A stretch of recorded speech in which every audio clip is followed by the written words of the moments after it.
The cat screamed for several days. A tenacious creature, Grigory grimaced angrily when he heard a dreary prolonged meow at night. Probably the whole village has already heard her screams. It was necessary to drown the creature, although the opinion of his neighbors was of little interest to him, and if someone decided to poke into the yard, he would be instantly turned away by a huge dog named Tamerlane. But they didn't bother with him, knowing the vicious, sullen nature of not only the dog, but also the owner himself. Therefore, the cat went to the bottom of a dried-up well and not into an ice hole, where it was too lazy to drag herself in the winter cold. However, she did not break her neck, but spawned the owner of the blood, trying to call someone for help. But there was no one to help her. Even Efimovna's neighbor, who scolded him in every possible way for mistreating the cat and feeding it, did not dare to go into the yard and pull the creature out of the well. And no one thought of contacting the police. Everyone in the village knew that Major Spiridonov was Grigory's best friend. So the hated animal was destined for the fate that the owner chose. In principle, Grigory disliked cats from childhood, considering them mean, thievish and ungrateful, but he hated this one outright, not really understanding why. Rather, he did not want to admit to himself that he was jealous of a wife. It looked ridiculous, unmanly, and he shrugged off the truth in every possible way, coming up with various reasons. However, the truth gnawed like a rat. His wife never loved him, got married reluctantly, out of need, did not give birth to children, allegedly could not. And she accepted this cat with all her heart as soon as the creature appeared in their house. She came from nowhere and took away all the love, tenderness and affection that Anna had to give only to him. I must admit that the cat was unusual, very beautiful, fiery red in color and with different eyes. One eye is green, the other is yellow. Also incredibly smart and clean. His wife adored her, nursed her like a child, talked like a friend, and sometimes it seemed to him that the cat not only understood everything, and it was, but also answered. He blamed the damned cat for his wife's death too. Anna suffered from asthma, animals in the house were contraindicated to her. She died of a severe seizure. Grigory knew that the reason was a terrible scandal, which he threw drunkenly because of nonsense, but, of course, he was not going to blame himself. A month after the funeral, the cat went to the bottom of an old, dried-up well, and finally fell silent forever. Almost a year has passed since then. Grigory forgot to think about the cursing cat when he heard a strange sound at night, the clatter of claws on the laminate. Knock, knock, knock. Someone walked into the room and stopped by the rocking chair, where Anya liked to relax on winter evenings. For a minute it seemed to him that a small shadow shot up and the chair moved, creaked. Did he not close the door or window for the night, and some kind of animal got into the house? Grigory quickly turned on the night light and jumped out of bed, intending to drive the uninvited guest out, but the room was completely empty. He looked under the wardrobe, bed and dressing table, but found no one. The empty chair rocked gently by itself. Oh, shit. He swore, turning off the light. I'm seeing all sorts of evil spirits. In the morning, Grigory completely forgot about the incomprehensible phenomenon, especially since the work in his auto repair shop was piled up to the throat, since there was heavy ice the day before. I came home late in the evening and went to bed without even having dinner. But I couldn't sleep. Tamerlane howled under the window. Plaintive, frightened, anxious. Oh, damn you. Grigory got angry, getting up. Then someone is wandering around the house, then the cursed dog is howling. They don't let you sleep. Going out into the yard, he shouted at the dog and suddenly froze, not believing his eyes. The damned cat was sitting on the edge of the well. In the light of the full moon, illuminating the whole yard as well as a lantern, it was very clearly visible, even from afar. The red skin stood out as a bright spot against the background of the fallen snow. I got out after all. The thought flashed, but he checked himself. Don't be stupid. It's been almost a whole year. No cat, even the most tenacious, will last without food and water for so long. There are a lot of red cats in the village. He took a step towards the well to chase the creature away, but it disappeared as if it had disappeared into thin air. Grigory once again scared at the dog, who continued to whine plaintively, and went into the house.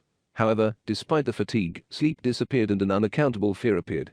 For the first time in his life, he checked the door lock and went through all the rooms. What he was afraid of, he could not explain to himself, but still made sure that there was no one in the house, and only after that went to bed. From then on, at night he constantly imagined some sounds, rustling, scratching. But the cat did not appear again, and Grigory calmed down. He was never superstitious or cowardly, too conscientious too. Besides, the new year was approaching, there was a lot of work, and there was little time to think about incomprehensible phenomena. After work, he usually went to the local store to buy a couple of bottles of beer, cigarettes and some simple snacks. After the death of his wife, Grigory lived almost dry. Lena, weigh me half a kilo of servelet, fresher, he began, entering the store, and stopped in mid-sentence. Instead of a familiar saleswoman, there was a girl behind the counter. And what a girl! He had never seen such a beauty in his life. The elegant head was framed by bright red curls. And the eyes, you can drown like in a pool. A wave of long eyelashes and his heart flies into the abyss.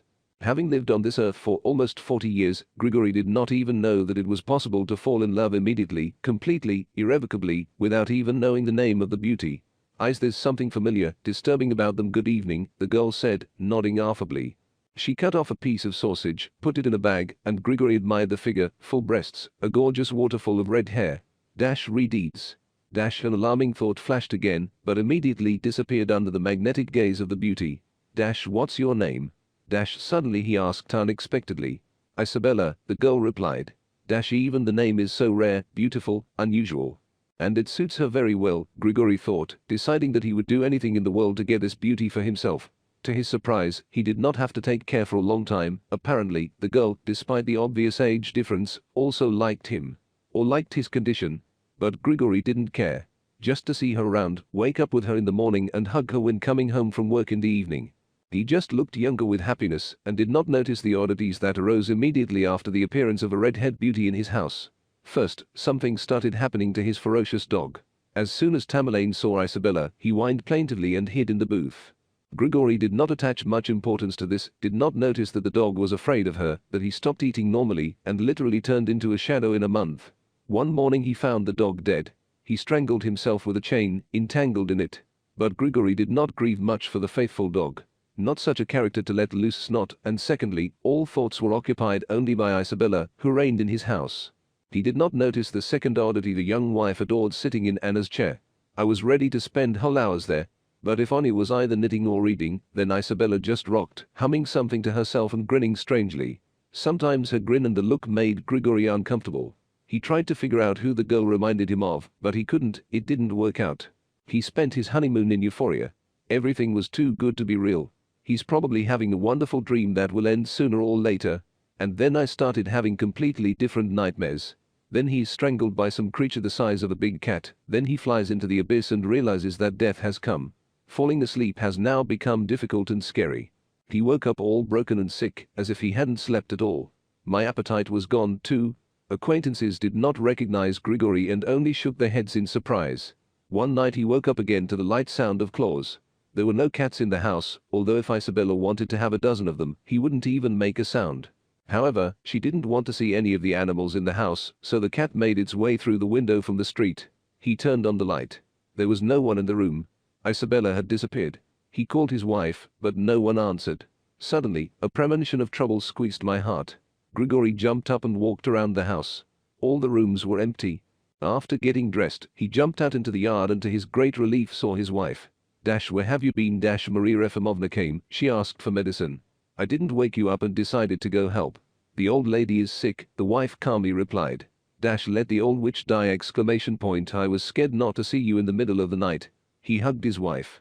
Some cat got into the house and woke me up. It's all right, Isabella reassured him. Don't worry about me. She smiled mysteriously again, and Grigory's skin crawled from this grin. The fear returned and also the feeling that he needed to remember something important, on which his life depends. But in the morning this feeling passed. The weather turned out great, the snow sparkled under the bright rays of the sun, and all the forebodings disappeared. I'll be back late. A lot of work today. He kissed his wife and suddenly froze in mid-sentence. A chain of footprints was imprinted on the snow. They stretched straight from the threshold. Human footprints literally immediately turned into cat tracks and led to the well. Grigory turned to his wife, but she had already entered the house and closed the door. Rubbing his forehead, he went to start the car. Fear and incomprehensible anxiety attacked with a vengeance. At work, everything was falling out of hand and for some reason I didn't want to go home today. Should I call my wife? Should I say that I don't have time with the order and will stay here until morning? Grigory pondered, but still went home. Isabella was not at home. Probably went to the old woman again, he muttered discontentedly, warming up dinner. But then the bell rang. Thinking that his wife had returned, Grigory opened the door without looking. A neighbor was standing on the threshold. What do you need? What is it? He asked angrily. I came to thank Belochka, the old woman replied, looking at him reproachfully. Yesterday it became so bad with my heart, I thought I would give my soul to God, when suddenly Belochka came in, put her hand on my chest, held it for a while, said something quietly, and the pain let go. Good girl. Kind. And what a beauty. By nature, she reminded me of Anya. Grigory frowned, and the old woman hurriedly added, Dash I'll go. It's getting late. You thank Belochka for me and tell her here. She held out a plate covered with an embroidered towel. I baked a pie with cottage cheese. Very tasty. I will, Grigory replied shortly, taking the plate. The neighbor came down the steps and suddenly turned around, remembering something. Dash yes, I almost forgot. I saw your cat the other day. I thought the squirrel was dead, but it wasn't. He's sitting by the well. It's been a long time since she was here and now she's come. Don't hurt her. A good cat after all. Smart, affectionate. The old woman did not have time to finish, but he seemed to have received an electric shock. I remembered. I realized what exactly was bothering him. Dash squirrel. Onion named the cat for its red color and fluffy tail. Isabella is a redite and her name is Bella for short, a squirrel. And the eyes? Isabella has different eyes. No way. It can't be. Is his beautiful young wife really a witch? The cat turned into a woman, bewitched him so that he didn't have time to think. She was sitting on the edge of the well again, the damned creature. She sat motionless and stared at him. Suddenly, rage surged. Forgetting about caution, he moved towards the well. Dash well, you won't leave now. Dash he muttered, interspersing his speech with curses. On the way, he grabbed an axe, intending to hack the creature on the spot. The cat didn't move, staring straight into his eyes. Something was clearly wrong. Grigory felt uneasy. Anxiety squeezed my heart, preventing me from breathing. He swung and suddenly heard a soft laugh from behind. Turning around, Grigory could not restrain a scream. Isabella was standing on the path. There was no trace of her beauty left. Her red curls were scattered over her shoulders. They were too bright for a chalk-white face. The eyes glowed in the dark like a beast's. They had a merciless thirst for blood, suffering and death. His death. Grigory understood this immediately. Hands with long yellow claws reached for his throat. Continuing to scream, he retreated to the well, and the witch inexorably followed him, trying to reach out with her terrible claws. He did not have time to understand how he found himself on the edge, how he fell down. With one hand, he managed to catch on the edge of the well and tried to hold on, but something grabbed his leg from below and pulled him to the bottom. And the witch was laughing, bending down and looking at him with sparkling eyes in the dark. The darkness of the old well swallowed him up, drowning out the last death cry. Grigory's corpse was found a few days later. Isabella disappeared without a trace.